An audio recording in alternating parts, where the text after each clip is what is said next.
नमस्कार, मैं राकेश परमार।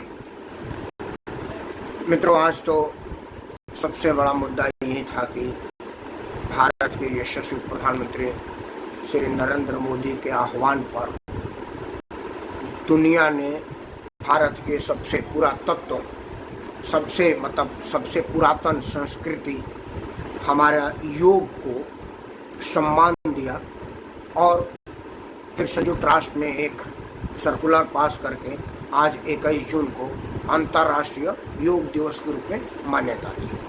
मतलब आज 21 जून को दुनिया भर के देश में योग एक त्यौहार के रूप में मनाया जाने लगा। जैसे हम भारत में 26 जनवरी, 15 अगस्त, होली, दिवाली, ईद मनाते हैं, उसी तरह से जैसे क्रिश्चियन 25 दिसंबर मनाते हैं, जैसे मुसलमान ईद मनाते हैं, उसी तरह से एक त्यौहार के रूप में आज का दिन अपनाया गया। पूरी दुनिया में आज योग दिवस के रूप में मनाया जाने लगा और यही हमारे देश के विपक्ष के कुछ नेताओं को हजम नहीं हुआ। मैं सीधा से पहला बात कांग्रेस के नेता, देश के जाने माने वकील, मतलब नेता होना, बड़ा नेता होना और वकील होना दो अलग अलग बात है। अगर अभिषेक मनु सिंघवी सिर्फ नेता होते तो हो सकता है वो बेवकूफ़ भी होते, अल्पज्ञानी होते, कोई ज्ञान नहीं होता। लेकिन अभिषेक मनु सिंघवी को मैं निजी तौर पर बहुत बढ़िया से जानता हूँ। बहुत विद्वान आदमी है, बड़े पढ़े लिखे आदमी हैं। कांग्रेस के ड्राफ्टिंग मामलों में ड्राफ्ट करते हैं। कई बड़े बड़े मुकदमों को बड़ी सहजता से लड़ते हैं।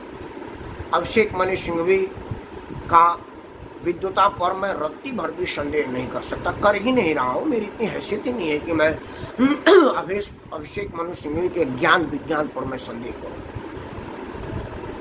तब बड़ा चिंता होता है कि अगर वो संदेह से परे हैं या मुझे पता है कि उन पर संदेह करने वाला कोई विषय नहीं है, वो बहुत ज्ञानी आदमी है, बहुत समझदार आदमी है, फिर इतना समझदार आदमी इतनी नासमझी की बात कैसे कर सकता है? कैसे? अमूमन वोट बैंक के लालची लोग वोट के लिए कुछ बात कह देते हैं।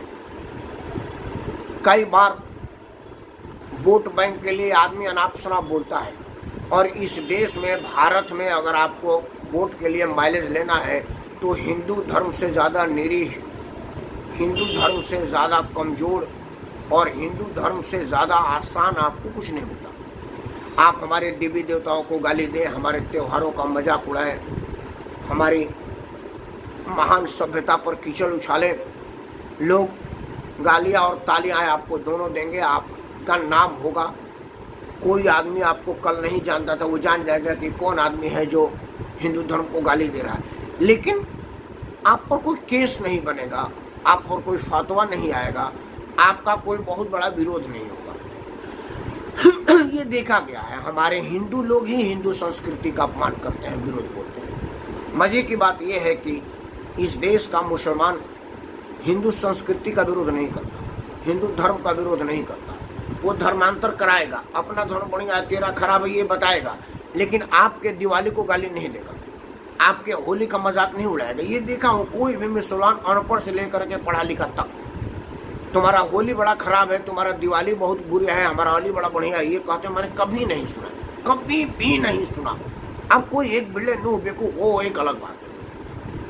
लेकिन मैं प्रायः सुनता हूँ कि वो फलाना आदमी धर्म से हिंदू है, वो माता सीता के लिए अपमान शब्द कह रहा है, दुर्गा जी, देवी देवताओं के लिए। अरे भगवान राम मंदिर के अस्तित्व को ही नकार दिया एफिडेविट में, कोर्ट कचहरी में।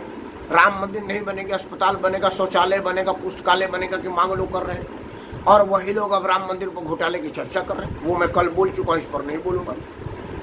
लेकिन अभिषेक मनु सिंघवी ने योग का विरोध करके क्या साबित करना चाहा? और अगर वो कहते कि योग हिंदू धर्म का आडंबर है, जैसे वो एक अनपढ़ जज ने कहा है कि योग ढकोसला है, जब लोग उससे पूछने लगे कि भाई तू वाकई पढ़े लिखे जज हुआ था या कोई डिग्री उग्री किसी की सड़क पर गिरी हुई उठा लिया था, इंतफाक से वो नाम होगा, बताए कि मैं वही नाम हूँ। क्योंकि कई लोग ऐसे होते हैं जिनको रेलवे के यात्रा करते हुए पर्स मिल जाता है, उसमें मैट्रिक से लेकर के बीए तक का डिग्री होता है। और पहले कोई फोटोग्राफ तो होते नहीं, तो उसने बोला जी राकेश परमार नाम है जी, मैं ही राकेश परमार हो, उसका बीए का डिग्री काम चल रहा है, नौकरी पा गया। तो वो जज साहब को लोगों ने पूछा भाई ऐसी कोई डिग्री तो नहीं ना पा गया? तो बाद में अब संभालते हुए बोला कि नहीं मैं योग का विरोधी नहीं हूँ, योग के नाम पर आडम्बर का विरोधी हूँ। तो ऐसे मूर्ख लोग भी इस धरती पर हैं। लेकिन अभिषेक मनु सिंघवी को मैं मूर्ख के श्रेणी में मानता नहीं। मैं निजी तौर पर उनको जानता हूँ, बहुत बड़े वकील हैं, बड़े पढ़े लिखे और समझदार आदमी हैं। अभिषेक मनु सिंघवी ने सीधा उसको हिंदू और मुसलमान में बांट दिया। उनका जो वक्तव्य था बड़ा क्लियर, मतलब मैं हिंदी अंग्रेजी दोनों भाषा को बढ़िया से समझता हूँ, बोलता हूँ, जानता हूँ, पढ़ता हूँ, इसलिए मुझे कोई उसके ट्रांसलेशन में कोई दिक्कत नहीं हो रही है। अभिषेक मनु सिंघवी का जो हिंदी तर्जुमा है वो ये कि योग में ओम बोलने से ना तो शक्ति बढ़ती है, ना ही अल्लाह बोलने से घट जाती है। अब मैं अभिषेक मनु सिंघवी साहब को छोटा सा अर्ज करूंगा कि कृपया आप ध्वनि विज्ञान पढ़िए और ओमकार का उच्चारण करिए और अपने शरीर पर होने वाले प्रभाव को किसी बढ़िया मेडिसिन वाले से जांच करवाइए। क्योंकि आप लोग आयुर्वेद को तो भरोसा करेंगे नहीं, योग को तो आपने नकारी दिया है अपने वोट के लिए या मोदी विरोध के लिए, मतलब ऐसा भी हो सकता है। अमूमन मैं कांग्रेस के बहुत वरिष्ठतम नेताओं से कुछ पूछता हूँ कि भाई एक चीज बताओ, आप लोग कहते हो कि यार जब भी कोई मोदी का विरोध करो तो लोग कहते हैं ये भारत विरोधी है। भाई मोदी का विरोध करना भारत विरोधी नहीं है, लेकिन आप बोलते बोलते मोदी विरोध में भारत का विरोध करने लगते हैं, भारतीयता का विरोध करने लगते हैं, उसको लोग कहता है कि आप भारत के विरोधी हैं। मोदी को खूब विरोध करिए ना भाई बराबर। मैंने कल परसों अपने वीडियो में कहा है कि मोदी जी अरविंद शर्मा को उपाध्यक्ष बनाकर ये साबित कर रहे हैं कि पार्टी में मेरा ही चलता है, किसी को मैं चाहूंगा कुछ भी बनवा दूंगा। अरविंद शर्मा वरिष्ठ IAS अफसर थे, लेकिन संगठन में उनको क्या ज्ञान था जिसकी वजह से उनको वरिष्ठ उपाध्यक्ष जैसा पद दे दिया गया। इतनी जिम्मेवारी वाला पद, ये तो राजनीतिक है, अफसरी तो है नहीं। मुख्यमंत्री बनते तो चलो प्रशासक का काम का अनुभव था और सरकार चला लेते, लेकिन पार्टी चलाना सरकार चलाना दो अलग अलग चीज। मैंने मोदी का विरोध किया, लेकिन आपका मोदी के विरोध में करते करते भारतीयता का विरोध होने लगता है और आपको समझ नहीं आ रही है। अब आप बिल्कुल नीरा ना समझ है ये भी मैं नहीं कह सकता, क्योंकि मैं जानता हूँ कि बड़ी समझदार और तेज आदमी है। तो कम से कम आप अपने समझ को परखिए और विरोध के सब्जेक्ट को चुनिए। बढ़िया बैट्समैन वही होता है जो क्रीज पर बढ़िया बॉल खेलने का विद्वता हासिल करे, क्योंकि वही बैट सबके पास होता है, वही बॉल सभी बल्लेबाज को दिया जाता है। लेकिन उसी में कोई सचिन तेंदुलकर बन जाता है जिसको क्रिकेट का भगवान कहा जाता है, और कोई 0 आउट होता है, टीम में चैनी नहीं होती। तो वो इसलिए कि सचिन को समझ है कि किस बॉल को कौन सा इज्जत दिया जाएगा। तो राजनीति में अगर आप बयानों को बढ़िया से तोल मोल के नहीं बोलेंगे तो आपका जगहसाई होगा और आप बाद में मुँह थेथई करिए और कहिए कि जी मैं तो मोदी का विरोध कर रहा था, भारत विरोधी साबित कर दिए। मोदी को साबित करने की जरूरत नहीं है, आप लग रहे हैं कि आप मोदी विरोधी हैं, आपके कुकृत्यों से मोदी विरोध दिख रहा है। मोदी को ये कहने की जरूरत नहीं है कि अभिषेक मनु सिंघवी भारत विरोधी है। आप अपने वक्तव्यों से बता रहे हैं कि आप भारत विरोधी है। क्यों? क्योंकि आप योग का विरोध कर रहे हैं, वो भारतीयता का है, मोदी का नहीं है। मोदी के चाचा ने योग की स्थापना नहीं किया था, ना ही मोदी के घर में योग बना था। योग तब से है जब मोदी अस्तित्व में नहीं थे, मोदी के माता पिता का अस्तित्व नहीं था जिन्होंने उनको जन्म दिया। योग तब से है। आप ये क्यों नहीं सोच रहे हैं? आप भारतीय जनता पार्टी का विरोध करिए क्योंकि वो मोदी का विरोध हुआ, आपकी पार्टी का भला होगा। लेकिन आप योग का विरोध करेंगे तो निरोग नहीं रह पाएंगे, खत्म हो जाएंगे। आप लोगों को समझ में नहीं आ रही है। भगवान राम का विरोध करते करते 415 सीट से आप 40 सीट पर आ गए। अब कहां जाना चाहते हैं? -40 में। आप अपने शब्दों को जानिए और ध्वनि विज्ञान पढ़िए। ओमकार का उच्चारण जब होता है ना, ओम,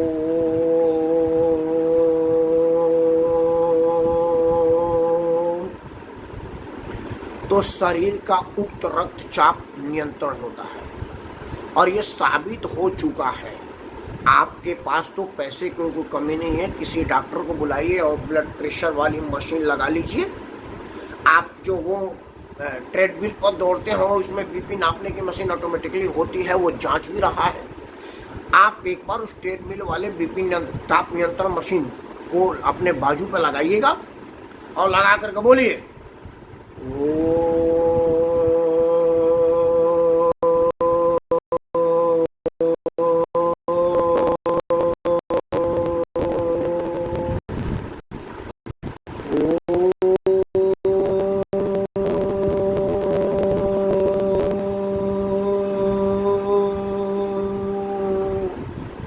इसके बाद महसूस करिए आपकी ओठों की कंपन, और कंपन से जो चुंबकीय ध्रुव उत्पन्न होता है उसको पढ़िए, क्योंकि मैग्नेटिक सिस्टम आप पढ़े होंगे, शरीर का नर्वस सिस्टम कंट्रोल करने का विज्ञान है चुंबक। ये तो आपको पता है ना कि सर से पांव तक शरीर में चुंबक ही चुंबक है। इसी चुंबकीय संरचना से शरीर बना है, उसी चुंबकीय शक्ति से ज्वार भाटा उत्पन्न होता है समुद्र में। ये तो आप पढ़े ही होंगे भाई, इतने तो पढ़े लिखे आदमी होंगे, नहीं तो आखिर समुद्र में इतनी ऊंची ऊंची लहरें कैसे आने लगती हैं, और एक विशेष दिन तो और ज्यादा ज्वार भाटा कैसे आने लगता है। वैज्ञानिक कैसे बताया ज्वार भाटा, क्योंकि वो दो गोलार्ध में शरीर चुंबकीय शक्ति को आसमान में पढ़ते हैं और देखते हैं कि इधर समुद्र है, तो वो चुंबकीय शक्ति उस समुद्र को प्रभावित करेगी और ऊंची ऊंची लहरें उठेगी, क्योंकि समुद्र का चुंबक अपने तरफ खींचेगा और आसमान का चुंबक अपने तरफ खींचेगा। उसी पर तो बीच में स्पेस वॉक किया जाता है, जो स्पेस शटल बना हुआ है, स्पेस स्टेशन, वो जीरो में तो बना हुआ है, जहाँ धरती का चुंबक खत्म हो जाता है और आसमान का चुंबक शुरू होता है, जिसको पार कर करके और विश्वामित्र अपने पिताजी को भेज रहे, जो त्रिशंकु महाराज बीच में लटक गए, क्योंकि धरती से वो आगे नहीं जा सके, क्योंकि चुंबकीय शक्ति जिंदा शरीर को लेता नहीं, और वो सदैव अपने पिताजी को भेजना चाह रहे थे। वो चुंबकीय शक्ति के विरोधी काम कर रहे थे, लेकिन जब वो चुंबकीय शक्ति को नहीं भेज पाए तो तुम क्या भेज पाओगे। तो इसलिए मैं कह रहा हूं कि ओम का उच्चारण करने से शरीर विज्ञान होता है। योग और ओम साथ में मिला जाए तो ये सोने पे सुहागा होता है। मैं ये नहीं कह रहा कि अल्लाह कहने से कम हो जाएगा, नहीं, वो तो नमाज भी अपने आप में एक योग ही है। आप नमाज की क्रियाओं को देखिए, या अल्लाह बिस्मिल्लाह, या और ऐसे जो करते हैं, ऐसे करते हैं, ऐसे करते हैं, ऐसे करते हैं, फिर झुक के करते हैं, तो हम लोग झुक करके आसन शीर्षासन होकर तो करते हैं।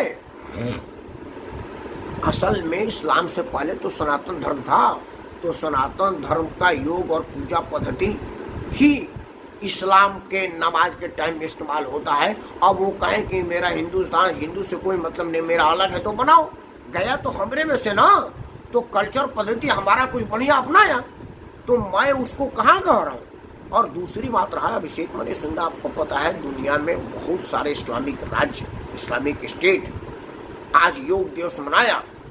सबसे बड़ा मक्का मदीना, जहाँ पर मोहम्मद पैगंबर साहब का जन्मस्थल माना जाता है, जो जहाँ का सबसे पवित्र माना जाता है, वहाँ पर एक बार मुसलमान यात्रा कर लेता है तो कहता है कि मेरा जन्म सफल हो गया। उसी तरह से जैसे हम वैकुंठ यात्रा कर लेते हैं, हम वैष्णो देवी की कर लेते हैं, हम कैलाश मानसरोवर की कर लेते हैं, तो कहते हैं कि हमारे लिए सफल हो गया।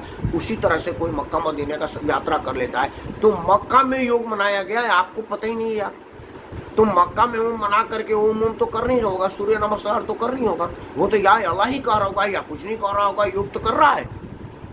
तो जब इस्लामिक स्टेट को योग से कोई एतराज नहीं है, तो आपको काहे एतराज है।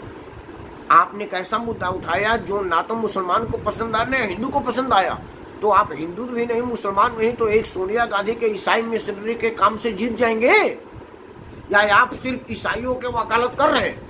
तो आपको जानकारी होनी चाहिए, या होगी, या मैं आपको बता देता हूं कि दुनिया में ऐसे भी देश जहां ईसाइयत का राज है, पोप ने भी योग किया और योग की सराहना की।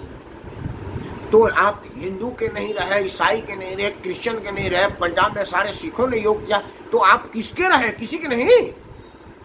आप ही जैसे लोग कांग्रेस का मटियामेट कर रहा है। क्यों? क्योंकि विपक्ष के लोग कहेंगे कि ये बात अभिषेक मनु सिंह भी कहे हैं, जो न सिर्फ कांग्रेस के वरिष्ठ नेता हैं बल्कि देश के जाने माने वकील हैं, करोड़ों में फीस लेते हैं, लाखों रुपया घंटा उनका कंसल्टेंसी चार्ज है।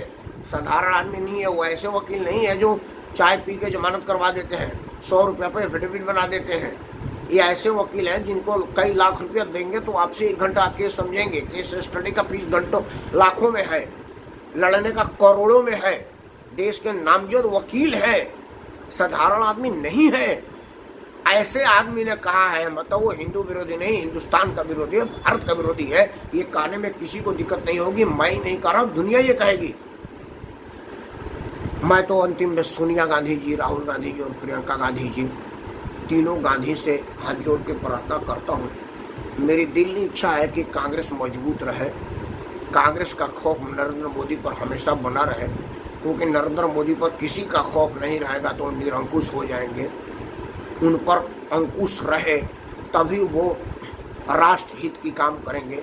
राष्ट्र विरोध का काम तो नरेंद्र मोदी से हो नहीं सकता, लेकिन लापरवाही तो हो सकती है। जब कोई पूछने वाला नहीं होगा तो आज वाला काम कल पर टाल सकते हैं। मैं चाहता हूँ कि आज वाला काम अब पे करें, क्योंकि कल करे सो आज करे, आज करे सो अब पल में प्रलय होगा, बहुरी करोगे कब। ये तो हमारे साथ पहले विद्वान लोग कह गए हैं। तो जब नरेंद्र मोदी पर ये बोझ बना रहेगा कि भाई एक मजबूत संगठन है जिसका नाम कांग्रेस है, 1857 से लेकर के 1942 से लेकर के 1885 में स्थापना किया। ये भारत के इतिहास में इस पार्टी का नाम है, और देश में ऐसा कोई जगह नहीं है जहां पर दो लोग कांग्रेस को जानने वाले न हो। उनके लिए कहा जाता है कि जहां न पहुंचे रवि वहां पहुंचे कांग्रेसी। तो ऐसी स्थिति वाली पार्टी है। अगर मैं थोड़ा बहुत भी लापरवाह हुआ तो ये कभी भी सरकार पलट सकती है। तभी नरेंद्र मोदी तत्परता से काम करेंगे। और सोनिया जी, अगर अभिषेक मनु सिंघवी जैसे लोग आपके पार्टी में रहे और इसी तरह से बयान देते रह गए तो अब 40 के बाद कौन सा संख्या आपका होगा ये मैं बताना ही नहीं चाहता, क्योंकि मैं चाहता नहीं कि इससे भी ज़्यादा आपकी आपका सदस्य संख्या रिड्यूस हो। और अगर आप चाहती हैं कि रिड्यूस ना हो तो ये सिंघवी जैसे लोगों को फोन करके बोलिए कि भैया तू कोर्ट कचहरी पर ध्यान दे, राजनीति पर छोड़ो, हमारे लिए छोड़ दे। और अगर राजनीति में बोलना है तो कांग्रेस से त्याग दे। वैसे भी कांग्रेस में तुम लोगों का रहने का कोई फायदा होता नहीं, क्योंकि ना तो तुम कहीं से चुनाव लड़ने की क्षमता रखते हो, ना जीतने की, ना ही 10 आदमी को वोट प्रभावित करने की। उल्टे तुम्हारे वजह से 10-20-50-100 वोट खराब हो जाता है। तो इसके पहले कि खराब होने की संख्या और बढ़े, भाई तुम ही हमारे पार्टी से खराब होकर के हट जाओ, तभी जा करके कांग्रेस मजबूत होगा। नहीं तो ये सब लोग सहज योग के जगह उलट योग करते रहेंगे, और योग अगर गलत हुआ तो विकलांग बना सकता है, पागल बना सकता है। इसका लक्षण दिखने लगा है। इसलिए मैं ये कहूँगा कि हे कांग्रेस के प्रियजन, अगर आपको बोलने नहीं आता है तो ना बोलिए, उसमें समझदारी है। क्योंकि इंसान 6 महीना से साल भर के बीच में बोलना सीख जाता है, लेकिन क्या बोलना है ये कई लोग पूरा जीवन नहीं सीख पाते हैं। तो आप पूरा जीवन ये ना सके कि आपको क्या बोलना है, इसके पहले आप सुधर जाएं, तभी इस देश पर बहुत बड़ा उपकार होगा। और आपके पार्टी पर तो परम एहसान होगा। तो आप अपने पार्टी पर एहसान कीजिए, देश पर उपकार कीजिए और चुप रहिए। अब कुछ बात योग पर। मित्रों, आज योग दिवस है। अपनाएं योग, बढ़ाएं योग, करें योग, रहें निरोग, लेकिन ये करें रोज रोज, तब जाकर के योग का फायदा है। आड़े तिरछा देख करके आज फोटो लगा देने से योग का ना तो भला होगा ना आपका भला होगा, क्योंकि एक दिन योग करने से आपका कुछ होने वाला नहीं है। योग रोज का काम है, नित्य कर्मों में। जिस तरह से आप सुबह उठ करके शौच जाते हैं, पानी पीते हैं, नाश्ता करते हैं, उसी नाश्ता और शौच के बीच में एक टाइम बनाए कि आपको 15 मिनट ही सही, आधा घंटा ही सही योग करना है। अगर आप 2 घंटा करते हैं तो बहुत बड़ी बात है। आप कंपनी में नौकरी करने के लिए 8 घंटा ड्यूटी कर सकते हैं, आने जाने में 2-4 घंटा ड्यूटी समय लगा सकते हैं। आप यार दोस्तों से गप मारने में आधा घंटा 2 घंटा दे सकते हैं, और अपने बेशकीमती शरीर जो एक बार ही जीवन में आपके साथ मिलने वाली है उसके बाद दोबारा नहीं मिलेगा। जो चीज़ इतनी बेशकीमती है जो एक बार मिला है, अब आप इसको सो के खो दें या अभिषेक मनु सिंघवी जैसा गलत बयान दे करके खो दें, वो आपके ऊपर है। तो इस शरीर को निरोग रखने के लिए अगर एक सहज और बहुत आसान है योग, तो आप उसको अपनाइए, लेकिन रोज रोज अपनाइए, तभी योग का फायदा है। आप सब निरोग रहें, आपका मन मस्तिष्क निरोग रहे, क्योंकि एक स्वस्थ मन में ही एक स्वस्थ शरीर बसता है, और एक स्वस्थ शरीर में ही स्वस्थ मन बसता है। इन्हीं शब्दों के साथ मैं राकेश कुमार आप सबको अंतर्राष्ट्रीय योग दिवस की हार्दिक शुभकामनाओं के साथ परमपिता परमेश्वर से प्रार्थना करता हूँ कि आप निरोग रहें, आपके घर में कोई रोग ना है। जय हिंद, धन्यवाद।